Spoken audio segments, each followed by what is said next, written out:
Alright guys, sa mapagpalang araw sa inyong lahat, meron tayong reaction video guys. Senator Rontiveros sinagot si Mayor Guo sa si Senate President Escudero, sinabi wala sa lugar ang mga pahayag ng alkalde.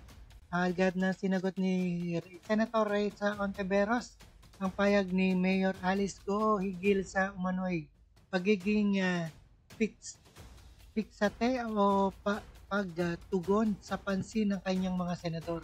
Ayon kay Senate President Francis Escudero, wala sa lugar ang alkalde para sabihin ng mga babatas. Another part to do, let's do what guys, let's get it on. Huwag kayong mag-alala, hindi kami fixated sa'yo. Allergic lang kami sa mga sinungaling.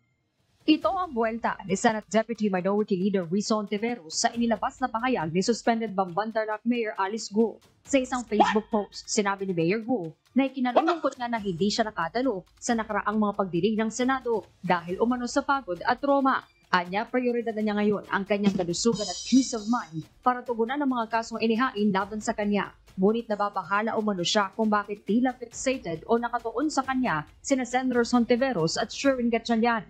Kung may ebidensya anya ang dalawang senador laban sa kanya, handa umano siyang harapin ang mga ito sa korte. Dagdag ni Guo, ayaw umano niyang magamit ng sinuman para sa kanilang ambisyon sa politika at nanawagan sa mga senador na tutukan na lang ang mga kritikal na issue sa bansa.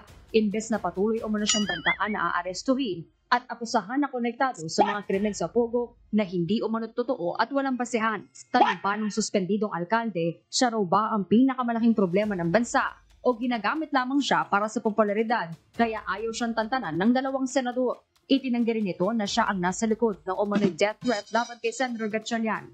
Wala umano siyang kapasidad na manakit ni Luman dahil siya umano mismo nakatatanggap na ng banta sa buhay. Ayon naman kay Senator Ontiveros, mas magkakaroon ng katahimikan ng loob ang alkalde kung sasagutin ito ang mga tanong tungkol sa kanya.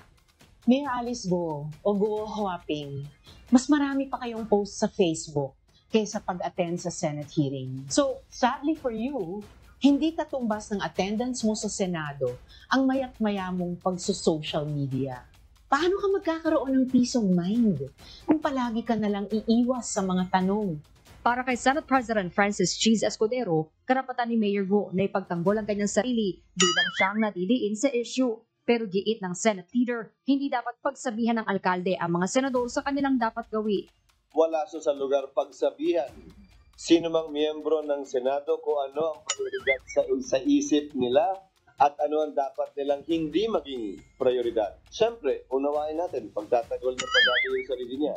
Pero hindi rin niya pwedeng ibersa yung kanyang personal na interes at kaisipan sa interes at kaisipan at pananaw ni Numan, higit pa sa sino mang miyembro ng Senado. Tinuligsa rin ni Senator Escudero ang pahayag ng suspendidong alkalde na sa korte ito handang humarap para sa isang patas na paglilitis. Karapatan niyang sabihin yan, pero unawain at intindihin niya na wala siya sa lugar na mamili kung ano ang pupuntahan at hindi pupuntahan base sa kanyang personal na ideya.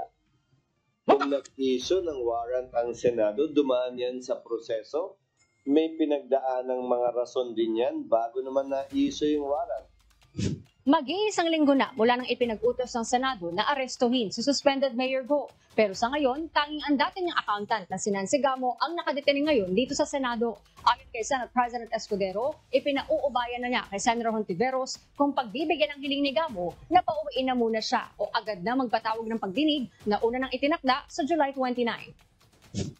Sa susunod na linggo, posibleng ilabas ng Senado ang resulta ng review nito kung papayagan si Gamo at iba pang resource persons na idedetene sa Senado na gumamit ng gadgets gaya ng cellphone. Hargin Delgado, UNTV News and Rescue. Alright guys, napakinggan po natin at napanood dito sa ating reaction video. And thank you so much sa inyong lahat.